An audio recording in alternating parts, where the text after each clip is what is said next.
Welcome back to the Robby Gordon Season Mode. Today we move on to Watkins Glen, which is actually the 22nd race of the season, so I'm starting to get through these things pretty quick with, 5 uploads a week. So right now we have a 319-point advantage, so there's no real even point in talking about the points for the rest of the regular season, the 5 races left. But the real talking point is second, because Greg Biffle took that over after battling his former teammate Matt Kenseth for pretty much the whole regular season. The battle's anything but over, though. They're separated by 8 points. The rest of the standings you can see there, Truex up here as usual. Travis Pastrana, I'm telling you, he's doing a great job. He's still 9th in points. He might actually make it. We'll run out of races for him to screw it up. David Reagan, the only other winner this season, he sets 29th. So he's got a lot of points to make up with like 5 races left, and I don't even know if he can mathematically do it at this point. I'm pretty sure he can because there's 5 races left, but he'd need to hustle. He'd almost need to win the next 5. And then Joe Nemechek, he's still dominating NASCAR. This race today is Watkins Glen, the second of 2 road courses on the 2013 schedule. Now, I do want to mention this track is probably the second most difficult of this game. Obviously second to Bristol, but Bristol's a very unfair challenge. The rest of the tracks in this game are unfairly easy, towards the AIs. But Watkins Glen's more in the realm of a track like Darlington, where it's pretty fair between the driver and the AI cars. I'll get into this more once we're in the race and I can demonstrate it. The AIs at this track are super OP through 5 down to 10, but then I'm pretty competent with the AIs for the rest of the track, which kind of makes up for a lot of that, but then I'm super OP myself through the bus stop. Either way, this is one of the only tracks where I will ever say I need track position to win this race, because typically I start pretty good and then I wreck a couple times and I end up having to go from the back to the front like at least once, as many as 3 times I've had to do it before. But at this track, I might not talk as much as usual because I want to start somewhere in the top 20 because I'm definitely not pole material, and then just try to get myself through strategy going forward. I want to be one of the first people on pit road so that I can leapfrog a lot of people and just get that track position to stay in front, because this 07 car is pretty wide once it's in the lead, but it's going to have a hard time getting there. Let's make sure that car's set up just like you want it for qualifying. Get out on the track and see what you think. All right, so I have to talk about this. This is one of the few tracks where I actually did multiple test races to try to develop a setup. But I need you to see this custom setup that I made. Look at the disparity between front and rear sway bar. You can clearly tell I have this thing set up to try to be as loose as possible. The big issue was the car was so ungodly tight, you couldn't even really drive it. Oh, if I mentioned that this track has track limits, like F1 style track limits, if you run wide on a curb, you get a time penalty. But anyway, I had to make this thing loose because I had to creep the car off the corners just to not exceed track limits. Because the problem is, with a road course, that's why wedge is at exactly 50. The wedge adjusts cross weight, so you want the car to be equal left and right sides. You don't want to favor one or the other, but I guess at a Watkins Glen, you want to kind of favor right-hand corners because it's 5 to the right, 2 to the left, but you get the gist. Road courses, you should set the car up even. Wedge, if you take wedge out, that makes the car looser in left-hand turns, but way tighter in right-hand, so that doesn't do you any good here. Oh, and I have the lowest starting air pressures, just so I have the widest contact patch, best grip. It does melt tires. I don't really care. It's an 18-lap race. If I need to, if this race goes caution-free, which the odds of that are pretty darn low, I got a dumb pit strat you think I got up my sleeve. I hope to not have to use it, but it's going to blow your mind if I get to do it. There's some good times being set today, buddy. Make sure yours is one of them. We're not going to be one of the good times. I just wanted to get a top 20 starting position. Hopefully dive bomb to the inside and 1. You folks know very well I'm a better racer than I am a qualifier. That's why I have 3 poles compared to 20 race wins. Just like F1, you got to play with those track limits. You don't want to run wide to where you get caught, but you want to push that track as far as possible to get that momentum on exit. All right, I got to shut up now.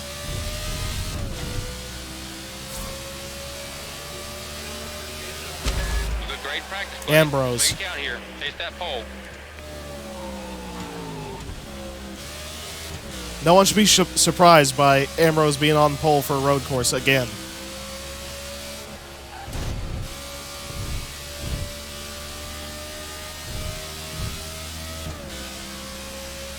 Marcos won the pole at Sonoma, and he's going to get this one too.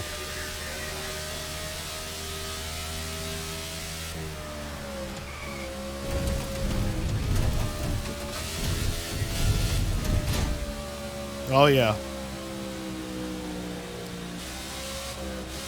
Car is so tight in the carousel still.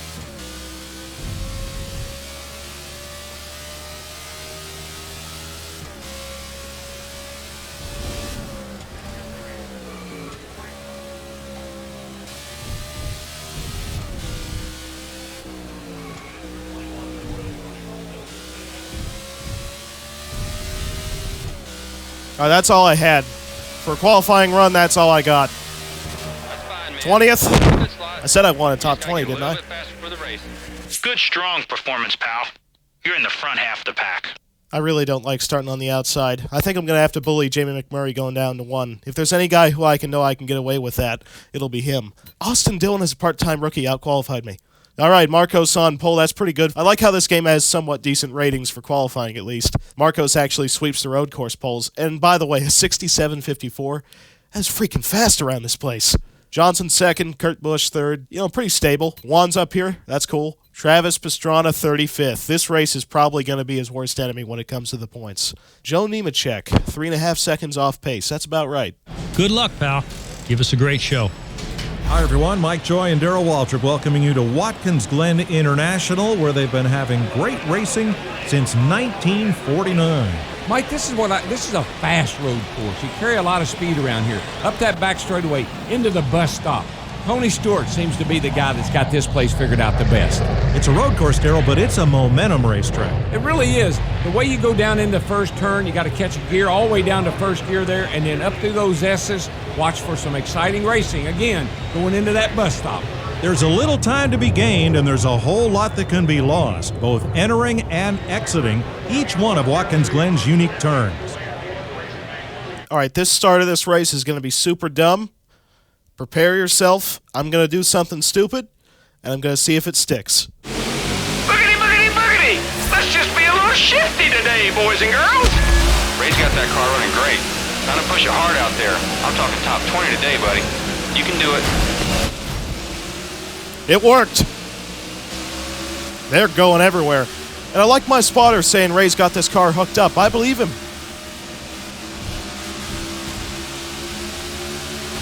Oh, yeah, that was not the recommended way to do that. Here's where stuff is going to get dicey. Because we're going to try and do double file into the bus stop. I don't like it. Yeah, I just destroyed Tony. Not the first time, although I saved him. Because you saw, I wrecked him, but then I recovered him back. You see, I kind of saved him afterwards. It's almost an apology. I know you might think that, we could play some fuel games, because it is kind of close. I'm going to need one more caution to try to make this on gas. There is that few laps in this race. It's only an 18-lap race, so if we get one more yellow, I'm going to pit and then just not pit again. I've got a plan if this thing goes caution-free from here of something dumb to do. Marcos and Greg Biffle's the front row. Let's see how many people pitted. Just Jimmy Johnson. I'm restarting 9th, by the way. That is cool because I have an inside line starting position, or restarting position, rather, and I can pull some big dive and jams into turn 1. Watch out. Nice and easy. Just keep doing what you've been Yeah, I just cleaned out both bushes. I put it in there. You gotta give me credit for that. As you can see, long brake pedal, as I always have. RGM doesn't build the best brakes. We just have the best horsepower, so it's hard to get it slowed down. We're going to restart lap 5. Give me everything I need to get to the finish. This is going to be the shortest race of the year, probably. I really don't care. We are pitting lap 3. Give me 4 tires. Fill this thing full of fuel. I never want to see pit road again. That does mean I don't get to do the super dumb strategy.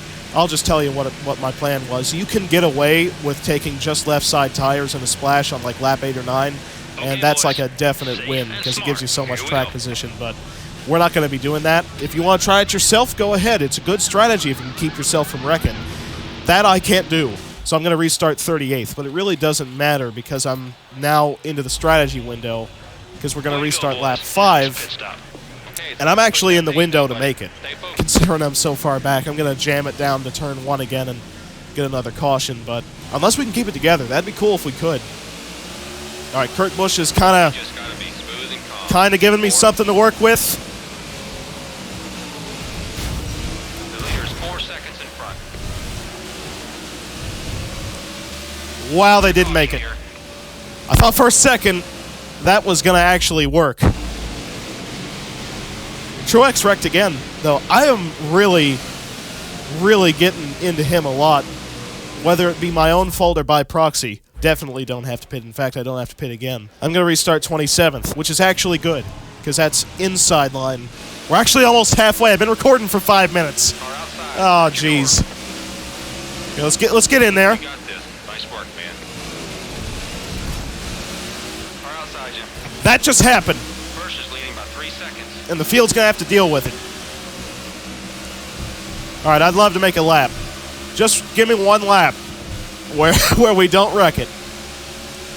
Don't really know where to go to set up a good move into the bus stop, because we're going to be side by side to the bus stop again. You know what? I just want to not have to be wrecking into the bus stop. Car outside. All right, so farthest we've made it. I want to make a point out of how much faster the AIs are through the carousel. Outside. Okay, they're not all that much faster, but that's because I'm on, fresher rubber than them. Point is, if I didn't have the custom setup, I'd be dead meat through the carousel here. There would be no chance of me hanging on to any track position I have. Whoa, Michael! That was like a full-on crossover that we just pulled off. I'd love to see no cautions from here to the end, so I'm going to play this real conservative. Keep rolling. Never mind, I'm barreling into turn 1, sliding it off, shoving people wide. And Travis, I'm sandwiched between Travis and Mark Martin. And none of us have got along this year. Well, me and Travis kind of have. Me and Matt Kenseth haven't. All right, I got to make up some time through the bus stop. Check your inside. Matt, you got to charge that corner a little better. He'll at least drive away from me through the carousel, but I also botched the corner, so that's one of the reasons why. All right, so you can see I'm good to make it to the end on gas, because I got about 12 laps of fuel, and we're coming to 10 to go. So I actually played the strategy right. I even got the right amount of cautions, which were my fault anyway, but you get the gist. Ooh, Marcos just went to the top of the board in fast laps. Let's see what I can do. I'm nowhere near it. You're doing good. Ain't it cool to actually make laps at this place? We're actually at halfway in the race, and we finally made like 2 consecutive laps without wrecking. Looks like we might be wrecking in the bus stop. Outside. Carl Edwards, that's an aggressive corner exit. All right, Greg Biffle's got a 7-second advantage, but I don't think that's going to matter, because he is not even pitted. I really suck in turn 10. Pretty good in 11. Even better if I don't clip that humpy bump curb and then slap the wall as hard as I could, but... All right, turn 1, they're just babying it in there. Outside. Keep a good pace. You're doing great. I just doored Dale Jr. As if I wasn't unpopular enough. Have I outright wrecked Dale Jr. yet? I'm pretty sure I have. Bump draft at Watkins Glen.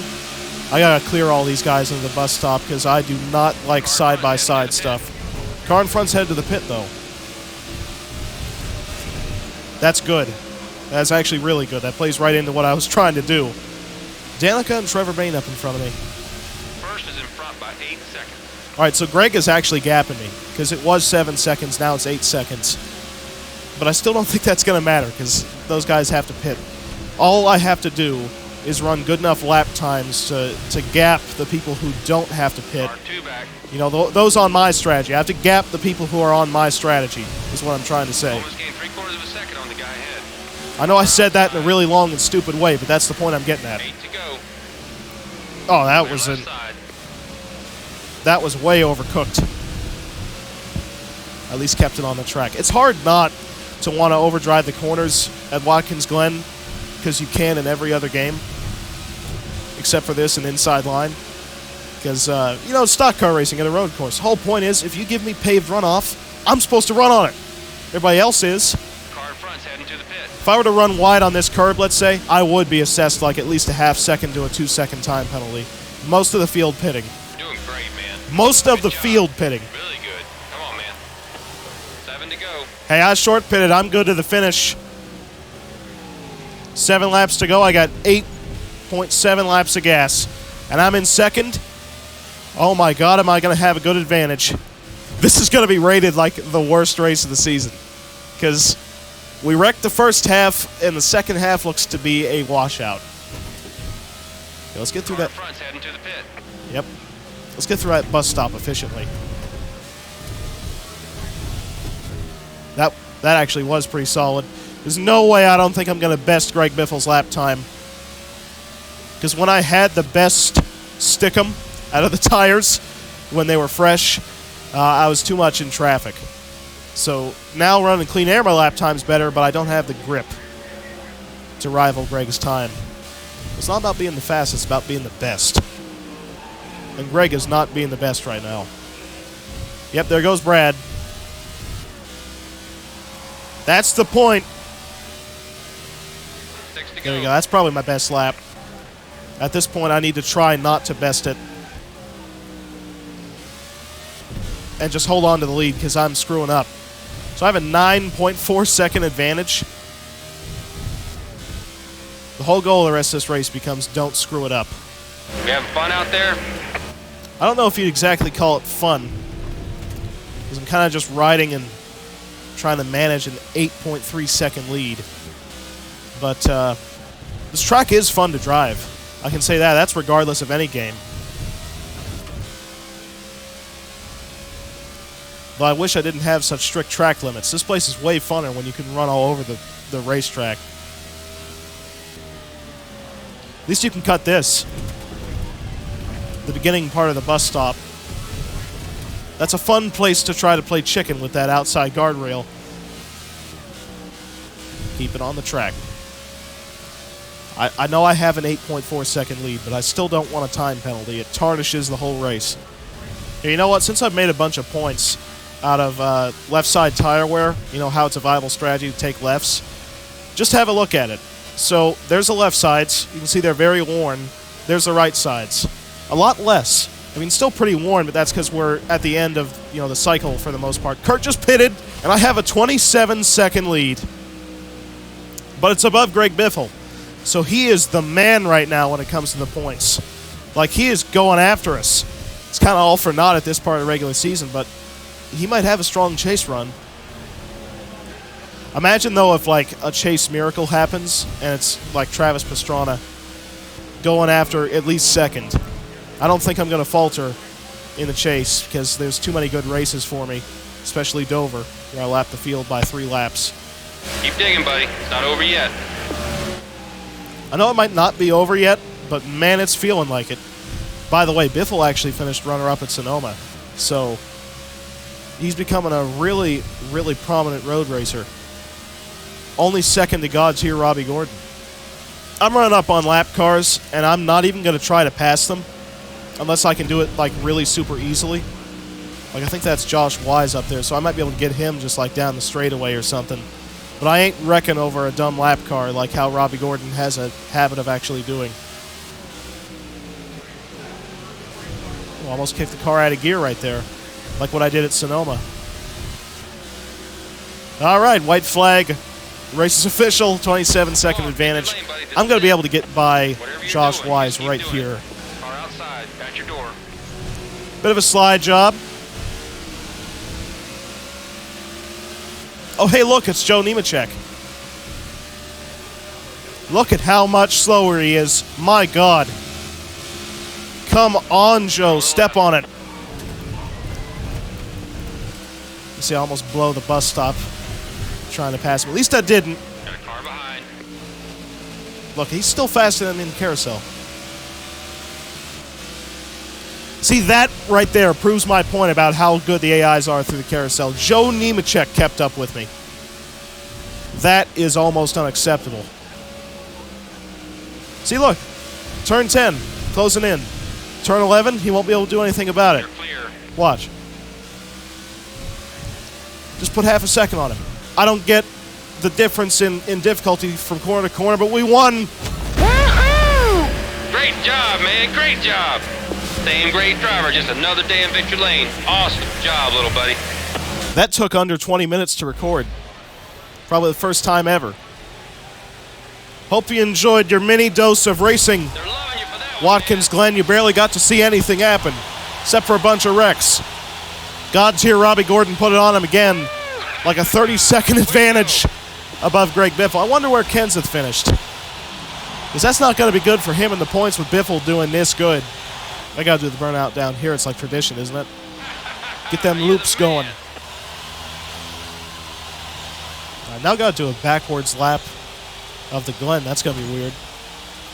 Mario Kart mirror circuit. This might be fun, though. Downhill S's. Oh, and it gets, like, progressively tighter. A lot like Coda. All right, I've completed my backwards victory lap, but I know what I must do at this point. Time for the Jimmy Johnson salute. Let's get it.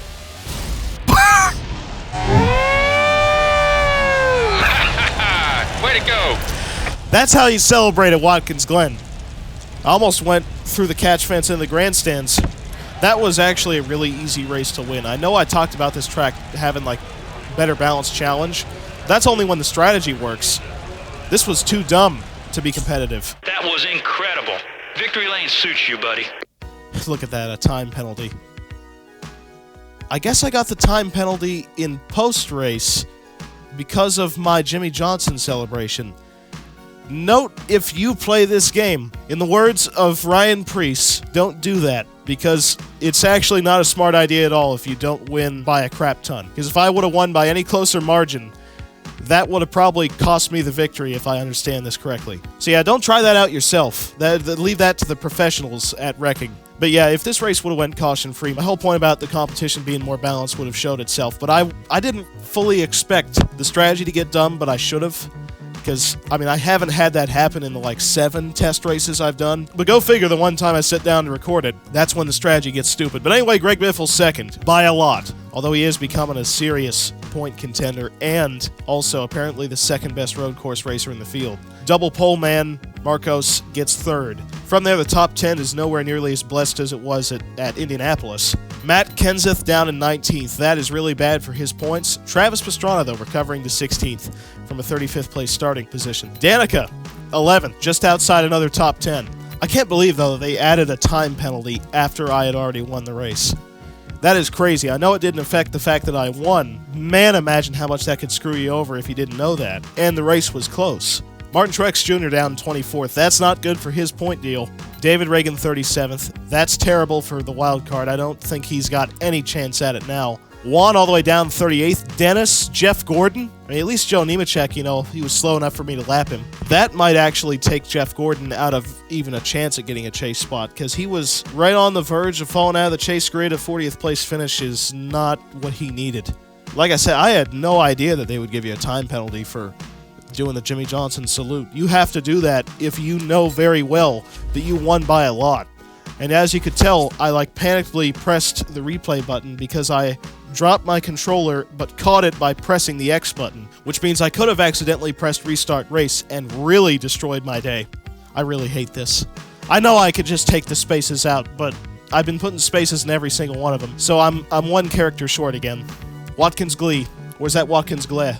Alright, so this is the point standings update. I've actually crested 1,000 points accumulated in the regular season, which I don't even think that's ever been done.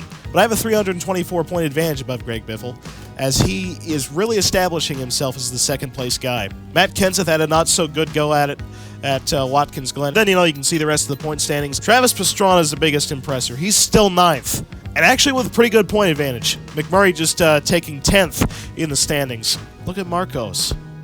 He's actually got a good shot making the chase. All right, David Reagan is still 29th. There's, no chance at all he's going to make the chase grid. Joe Nemechek's still dead last by a lot.